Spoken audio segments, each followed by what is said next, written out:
mapalmusal at pangmerienda. Ay nakakabusog talaga.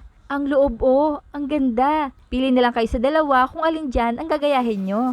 Try na! And I'm Fanny from Fanny's Cookery. Ayan, at 12 pieces na hinog na saging ang kailangan natin. I-mash lang natin ito until smooth.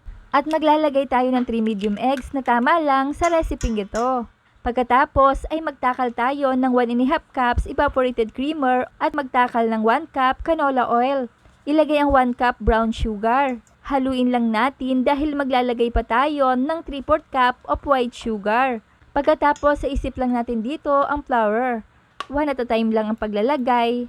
At isip din natin ang 1 teaspoon of baking soda. Ganon din naman ang 2 teaspoon of baking powder. At maglagay din tayo ng 1/2 teaspoon of salt to taste.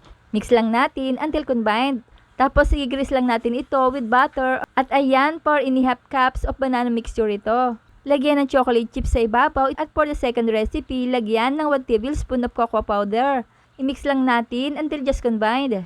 Pagkatapos ilagay natin dito sa greased baking pan. Tapos lagay natin ng sliced banana dito sa ibabaw para maganda naman ang resulta nito mamaya. Pagkatapos ay takpan at lutuin ng 35 minuto. Ang next natin ay lagyan ng tubig ang steamer. Pagkatapos ay isalang na natin ang baking pan dito sa steamer. Ayan, ang ganda at ilagay muna natin dito sa plate.